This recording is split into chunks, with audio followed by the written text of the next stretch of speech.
بے ساختہ قسط نمبر 2۔ اگر وہ باہر سے کھانا لے کر آتا تو عائلہ صاحبہ کو اپنے انتظار ضائع کرنے کا دکھ علیحدہ ہوتا۔ وہ کھانا ٹیبل پر لگا چکی تھی کہ حازم پیچھے سے ایک دم آیا۔ عائلہ بری طرح چونک گئی۔ اس نے بر وقت اپنی چیخ کا گلا گھونٹا جو کہ اس کے اس طرح چونکنے پر منہ سے نکلنے ہی والی تھی، ساتھ ہی قہر آلود نظر اس بدتمیز، یہ بھی صرف عائلہ کا خیال تھا، انسان پر ڈالی اور خاموشی سے ایک کرسی کھینچ کر وہیں بیٹھ گئی۔ ورنہ عائلہ کی چچی جان یعنی حازم کی امی اور شہزاد چچا نے آ کر حازم کی خوب خبر لینی تھی۔ ایسا نہیں تھا کہ وہ اسے بچانا چاہتی تھی، بلکہ اپنے پیارے چچا چچی کے آرام میں دخل ہونا اسے پسند نہیں تھا۔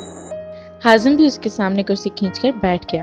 آج اس کا موڈ کافی اچھا تھا کیونکہ آج اس کے ایک بہت مشہور شوز برانڈ کی طرف سے بہت بڑا آرڈر ملا تھا اور اگلے 4 سال تک کے لیے اس برانڈ سے آرڈر ملنے کا کانٹریکٹ بھی سائن ہوا تھا۔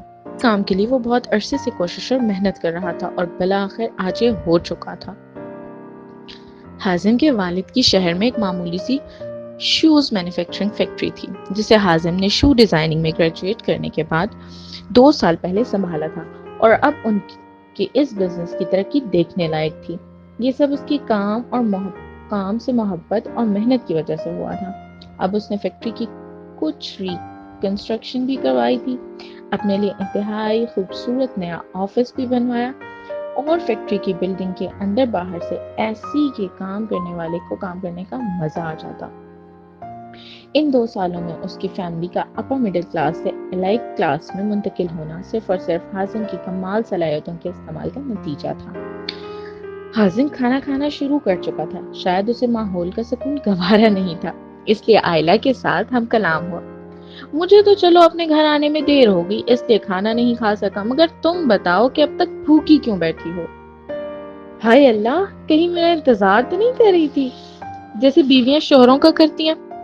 اف، حازم نے شرمانے کی بہت بری پلس بھونڈی ایکٹنگ کرتے ہوئے کہا۔ عائلہ کو اس کی آخری بات سن کر ایک دم کھانسی آئی۔ غالباً نوالا اس کے گلے میں اٹک گیا تھا۔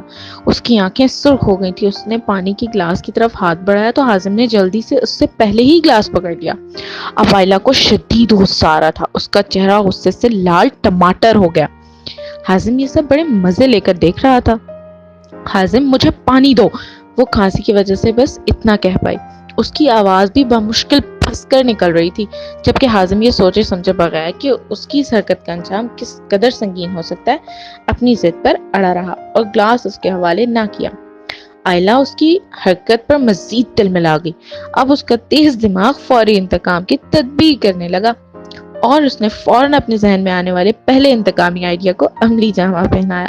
اس نے سرد سے اپنے سالن کی بھری پلیٹ حازم کے آگے پڑے چھوٹے سے کانچ کے خوبصورت باؤل میں موجود میووں اور جیلی سے بھرے لذیذ ونیلا کسٹرڈ پر الٹ دی۔ حازم نے گہرے صدمے سے کسٹرڈ کی طرف دیکھا جو کہ اب نہ جانے کیا بن گیا تھا۔ ونیلا کسٹرڈ حازم کا فیوریٹ ڈیزرٹ تھا، صرف اسے پتا تھا کہ آج یہ کھانے کا اس کا کس قدر دل تھا، پر اب پچھتاوے کا کیا فائدہ۔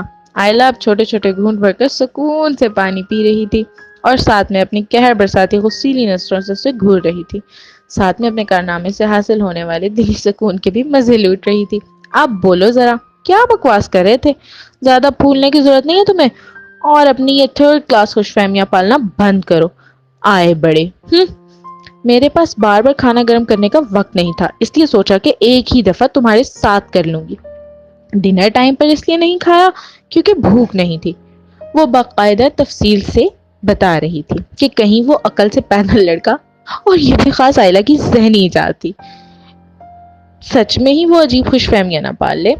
یہ کہہ کر وہ رکی نہیں بلکہ آئیڈیا نمبر 2 پر عمل کرتے ہوئے گلاس میں پانی بھر کر زور سے حازم کے منہ پر پانی پھینکا اور اپنے روم کی طرف بھاگ گئی، جبکہ حازم بے بسی اور غصے کی تصویر بنے ہکا بکا اسے جاتا دیکھتا رہا۔ اور اب ایک اور نقصان جو اس کے حصے میں آیا تھا وہ یہ تھا کہ اسے خود ہی برتن بھی سمیٹنے پڑے۔ وہ کچن سے باہر نکلا تھا کہ اسے امی آتی دکھائی تھی جو غالباً ہاتھ میں خالی جگ لیے پانی لینے کے لیے کچن کی طرف آ رہی تھی۔ اس نے رک کر ان سے سلام دعا کی اور صبح جلدی جگانے کا بول کر بھاگ گیا کہ کہیں وہ اس کا اوپر کی طرف سے گیلی ٹی شرٹ دیکھ کر کوئی سوال ہی نہ پوچھ لے۔